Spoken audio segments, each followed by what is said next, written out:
Assalamualaikum warahmatullahi wabarakatuh. Perkenalkan, nama saya Prilia Fadia Anissa dengan NIM 2002-046063 dari Prodi Hubungan Internasional B Universitas Mula Warman. Di sini saya akan mempresentasikan paper summary Sistem Ekonomi Indonesia. Masuk dalam pembahasan di jurnal pertama dengan judul Analisis Produktivitas Tenaga Kerja dan Pertumbuhan Ekonomi. Setiap negara pastinya menginginkan pertumbuhan ekonomi yang terus mengalami kenaikan. Ada beberapa faktor yang mempengaruhi pertumbuhan ekonomi, yaitu investasi pemerintah, investasi swasta, tingkat inflasi, ekspor tenaga kerja, dan produktivitas tenaga kerja. Pendidikan, kesehatan, investasi pemerintah, serta investasi swasta berpengaruh terhadap produktivitas tenaga kerja di Indonesia. Mengapa? Karena jika pendidikan meningkat, maka kualitas sumber daya manusia juga meningkat, sehingga terjadinya efisiensi. Produktivitas tenaga kerja juga ditentukan langsung oleh kesehatan. Investasi pemerintah dalam berupa penyediaan atau perbaikan infrastruktur akan mendorong kelancaran produksi barang dan jasa, yang mana jika semakin lancar akan meningkatkan produktivitas tenaga kerja.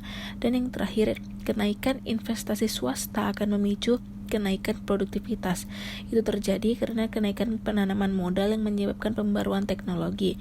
Jadi untuk menumbuhkan perekonomian di Indonesia perlunya meningkatkan faktor-faktor produktivitas tenaga kerja sehingga bertumbuhnya perekonomian di Indonesia. Jurnal kedua dengan judul Pengaruh Ekspor Impor Nilai Tukar Terhadap Pertumbuhan Ekonomi di Indonesia periode 2002-2012. Menurut Smith, pasar yang luas dapat diperoleh dengan melakukan perdagangan internasional. Kegiatan perdagangan internasional itu sendiri dibagi menjadi dua jenis golongan, yaitu kegiatan ekspor dan impor. Kegiatan ini akan menguntungkan bagi negara dikarenakan akan meningkatkan pendapatan nasional, mempercepat proses pembangunan dan pertumbuhan ekonomi. Kegiatan perdagangan internasional sangat ditentukan oleh nilai kurs mata uang yang negara yang bersangkutan. Melihat data tabel perkembangan pertumbuhan ekonomi, ekspor impor dan nilai tukar tahun 2002-2012, selama tahun tersebut pertumbuhan ekonomi di Indonesia dalam keadaan yang fluktuasi tiap tahunnya. Namun keadaan yang dirasa cukup bergejolak yaitu pada tahun 2009, di mana pertumbuhan ekonomi Indonesia menurun drastis. Di sisi lain, pada tahun 2009 nilai ekspor dan impor Indonesia juga mengalami penurunan.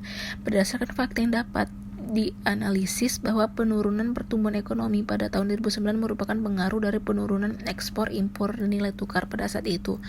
Maka dari itu, sebagai warga negara Indonesia, sebaiknya kita mampu mengerti kondisi perekonomian negara kita dengan mencintai produk dalam negeri serta mengurangi pemakaian produk luar negeri, sehingga akan meningkatkan produktivitas perekonomian dalam negeri dan mendorong proses pertumbuhan ekonomi. Selanjutnya, judul jurnal ketiga yaitu Melemahnya Ekonomi Indonesia pada Sektor Pariwisata Akibat Dampak dari Pandemi COVID-19.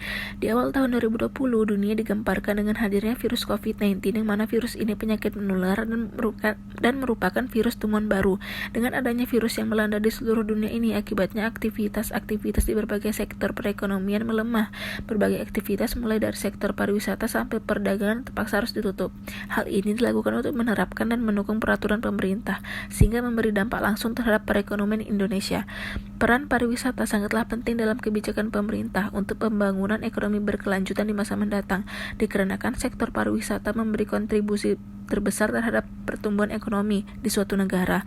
Terhitung sejak awal Maret 2020, sejumlah aktivitas kunjungan wisatawan menurun. Hal ini terjadi karena banyaknya negara yang menghentikan penerbangan dan menerapkan lockdown.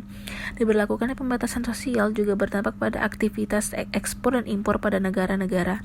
Melihat peluang dari berbagai sektor, khususnya sektor pariwisata berkontribusi besar dalam ekonomi masyarakat, pengembangan pariwisata ini diharapkan dapat menstabilkan kembali keadaan ekonomi. Hal ini menjadi tantangan besar bagi pemerintah untuk menggerakkan kembali aktivitas roda perekonomian yang sedang melemah. Dengan mengeluarkan beberapa kebijakan baru seperti new normal yang akan diterapkan, diharapkan dapat menstabilkan keadaan ekonomi kembali.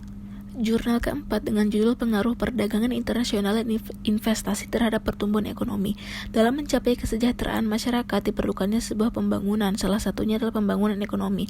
Proses pembangunan diawali dengan menciptakan peningkatan terhadap pembangunan ekonomi itu sendiri yang diharapkan dapat mengubah perekonomian menjadi berkembang.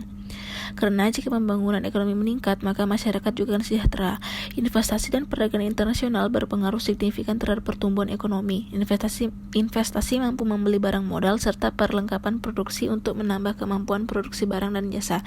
Sedangkan untuk perdagangan internasional dilakukan untuk mendapat keuntungan yang bisa mendorong pertumbuhan ekonomi. Dalam meningkatkan ekspor dibutuhkannya kebijakan dan intervensi pemerintah, yaitu membuat ekspor dari sektor lain semakin meningkat dengan meningkatkan nilai tambah. Karena semakin meningkatnya nilai tambah, maka semakin meningkat juga pertumbuhan ekonomi. Jurnal terakhir dengan judul Politik Hukum Omnibus Law dalam konteks pembangunan ekonomi Indonesia. Kesejahteraan masyarakat Indonesia merupakan salah satu tujuan negara yang dimuat dalam pembukaan UUD 1945.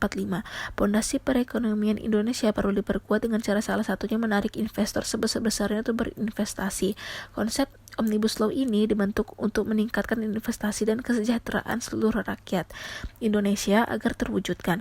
Secara teoritis, Omnibus Law menjadi salah satu solusi atas konflik peraturan perundang-undangan secara cepat, efektif, dan efisien.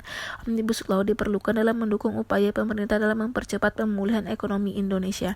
Selain mendesaknya dukungan terhadap investasi asing dan lokal untuk mendorong pemulihan ekonomi pasca pandemik ini, saya berharap pemerintah juga harus fokus pada pertumbuhan dan pembangunan berkelanjutan. Karena itu penyederhanaan peraturan yang relevan penting untuk melindungi investasi dengan tetap mempertahankan lingkungan hidup. Terima kasih.